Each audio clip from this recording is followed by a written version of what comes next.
21st Century Entrepreneurship with Martin Piskarik. As small business owners, we don't talk about emotion. And I'm pausing for effect because as small business owners, oftentimes we're worried about financial statements, transactions.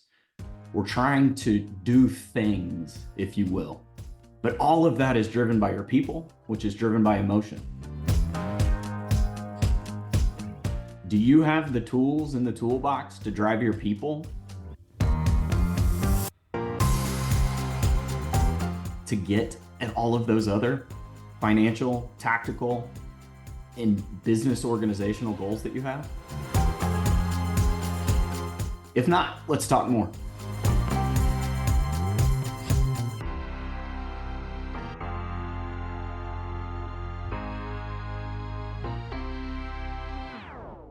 I am Chris Papin. I am an attorney, I'm a CPA, I'm a licensed insurance agent, and by virtue of my mother, sometimes I'm a therapist. So why do I insert that into the conversation? I think a lot of the decisions we make, particularly as small business owners, even just as families, are really driven by emotion. A lot of the tools that are in the toolbox. Let's just talk about financial statements for business for a few minutes. Financial statements are the language of business. Sometimes we don't know how to translate that language. Naturally, financial statements tie to money and finance. All things money and finance do have an emotional trigger inside of them. Different folks behave in different ways with respect to the good news, the bad news, the anticipation of good or bad news. And I think weaving all of those into a representation of a client is something that me and my firms are uniquely positioned with all of our different disciplines to talk about, to walk our way through, and to help people live the life of a small business owner. There's successes, there's failures, there's wins, there's losses. But at the end of the day, you got to get up and do it again. Yesterday matters very much, but sometimes it's just a trophy on the wall. You've got to repeat the process. And I think building that resilience inside of yourself and making sure you have different folks around you to help enable you towards the successes that you desire, primarily for your family, but maybe for your business, maybe for others around you, maybe for the team members of your business. All are important things to do. And hopefully I can tell a few stories along the way that resonate with you to help you build that toolbox.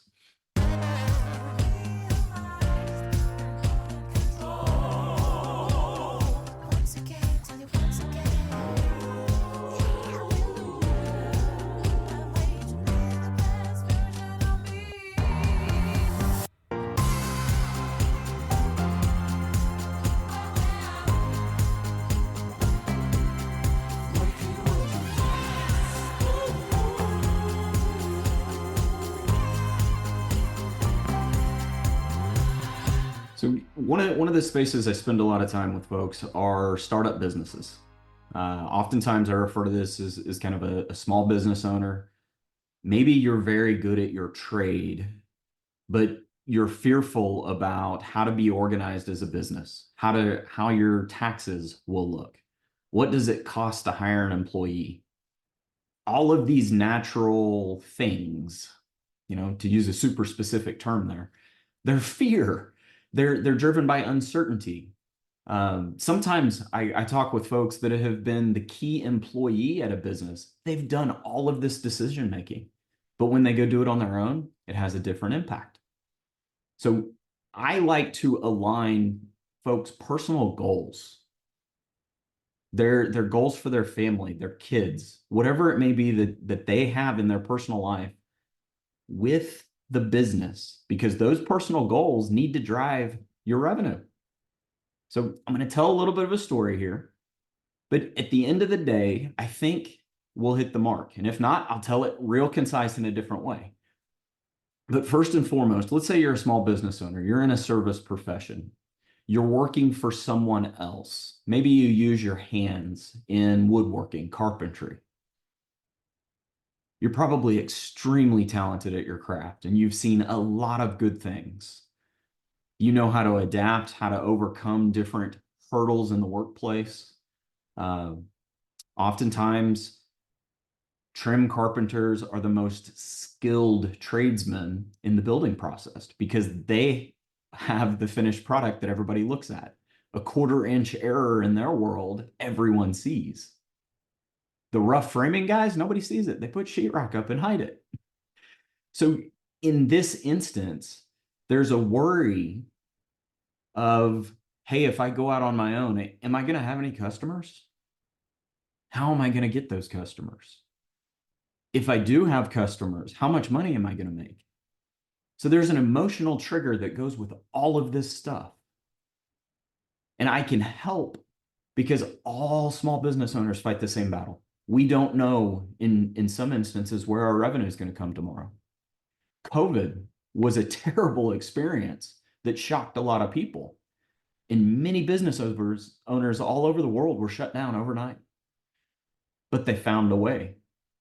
They adapted. They shifted within the different rules. So can you as the business owner. So if you're that trim carpenter and you need the infrastructure about how do I set up an entity? How does the different money need to go through my bank accounts? How do I pay my people? These are all things that me and my firm can do for you. But more importantly, I think identify the why at the very beginning of your process. Why do you want to go out on your own? Why do you want to take on the risk and receive the reward? It's generally driven by those personal financial goals. Maybe your family desires a different lifestyle. Maybe you desire more flexibility. One of the funny things that I talk to with folks, I want to go be a small business owner because I want to control my own schedule. That's what they tell me. And I agree. I want to control my own schedule too. I am a small business owner. The beauty and the curse, your customers are going to dictate your schedule to you. So you lose some flexibility in there. You do have the ability to block off and change the pace, but oftentimes you've got to cater to customer need, want, or desire. So in our trim carpenter's scenario, he or she has to walk in when we're ready for cabinetry, when we're ready for the woodwork. They can't just do it on a Tuesday because they feel like it. What if the builder's not ready for you yet? So mastering the why behind your drive is really, I think, what drives the rest of this conversation. The financial statements are a consequence of your why. If your why is, I love carpentry and I want to have some flexibility on my own, you need to build an infrastructure and have a financial understanding of that infrastructure so that it translates to your personal life. Because most entrepreneurs do not say to me, I'm going to go out on my own. I'm going to get a loan from the bank. I'm going to file bankruptcy and fail. That's not in the business plan. But the statistics show that about 60% of businesses fail. There's lots of reasons why, but you want to be on that other side. Now, the concise version of this, the shortcut, if you will, you've got to find comfort in your financial discomfort. That's a mouthful, but at the end of the day, as a small business owner, or when you go down a path of new, there's going to be a lot of unknowns. You can trust your gut instinct. You know when that quarter inch is off in your profession, but you're going to need tools and resources around you, trusted advisors, other professionals to help guide you through that process. And what a better way than to start today. Pick your why, determine your why, write it down, and then focus on your why and start to build some of those reasons around it. If you've got a few extra steps there, you're light years ahead of your peers, because most peers say, hey, I'm going to go start a business. They don't define the why. And I think that why is what drives everybody all day, every day. It's what puts that passion and hunger inside of you. It does for me. My why is I want to work on things that I'm good at, that I can make an impact on, but I want to do it for others. I want to serve my local community. I want to serve my worldwide community in the sense that I have an expertise that I can share with others. I've seen the life cycle of businesses. I've seen goods. I've seen bads. Can't do it for you, but I can certainly give you the roadmap. So the funny analogy here is, would you start on a journey without opening up Google Maps or Apple Maps or Waves whatever your version is. In today's world, people would laugh at you if you went to a new destination if you didn't do that. That's no different than defining your why. You need to have your end goal in mind. That way you know what direction you're going.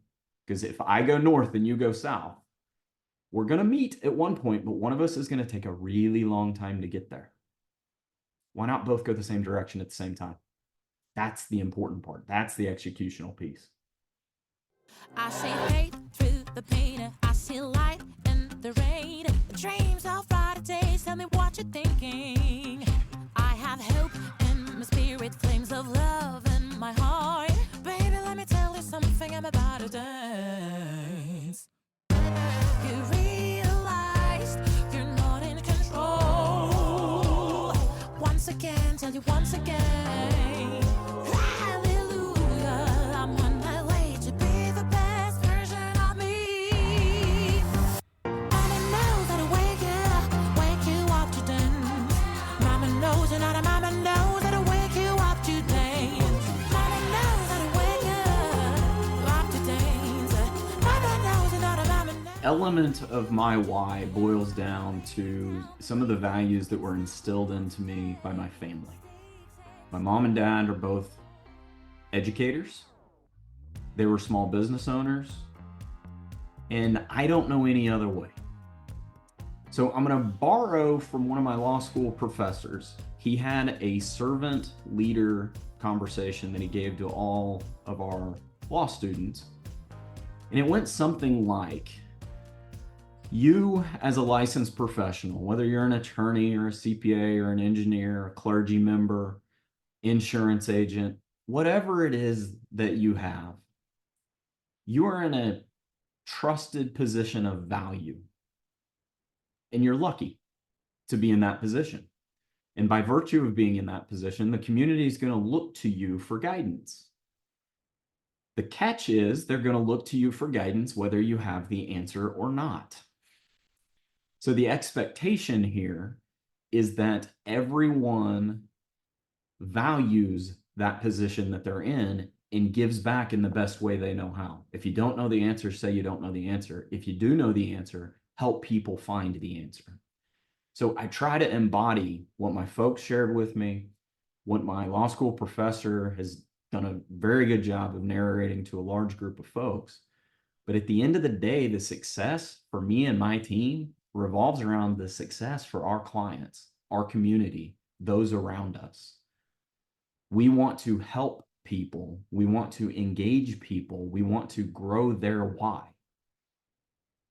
There's lots of ways we do that. And we recognize most of our clients have something beyond themselves in their community too. And we want to help them achieve that goal as well. So if we all give that little bit extra, the power starts to compound itself and grow so that we can impact communities, nations, movements. I happen to be a soccer coach.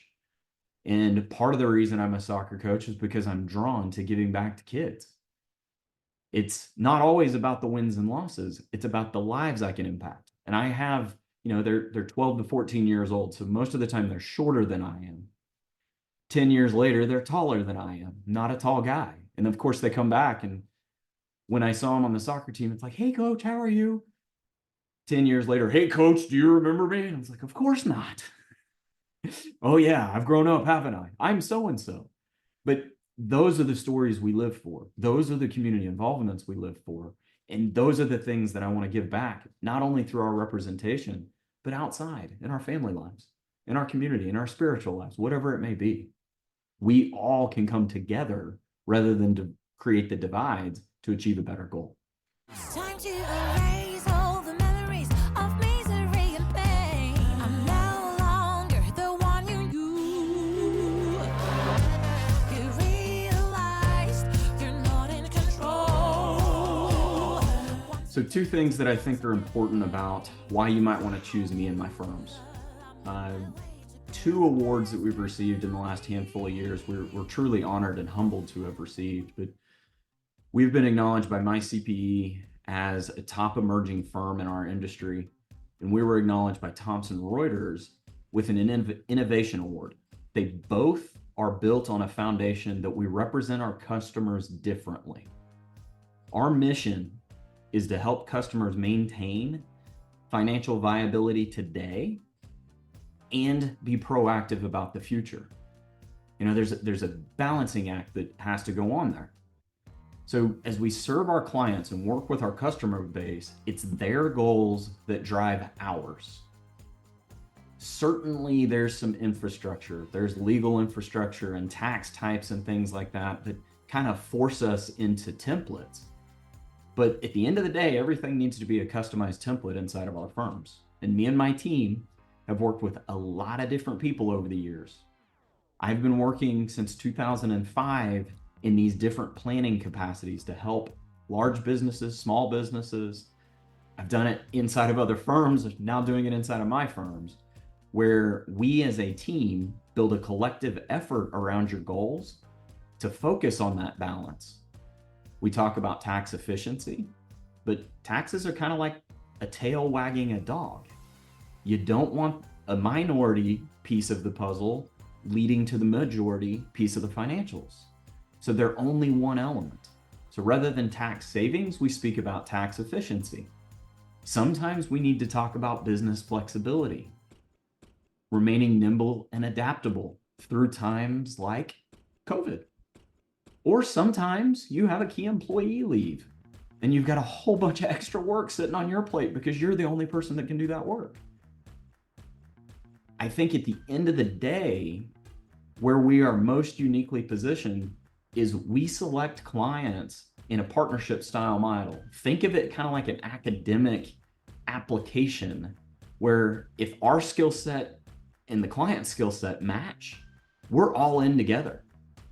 So we're not focused on volume, we're focused on right sizing for a long-term relationship together. And hopefully that can be with somebody like you. If you're willing, reach out to us at papincpa.com. We have all kinds of free material on there. You can find me on LinkedIn where we publish all kinds of tax tips and tricks, sometimes legal.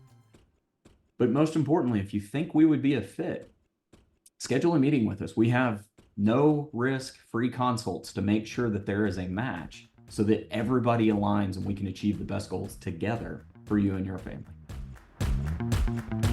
21st Century Entrepreneurship with Martin Piskarik. Imagine a space where triumphs, trials, and tales of entrepreneurship come alive. Welcome to the 21st Century Entrepreneurship Podcast, a gold awarded journey hosted by Martin Piskarik, connecting with listeners in 95 countries and ranking in the top 0.5% of all podcasts. Join our exclusive community, elevate your perspective, and embark on the path to success.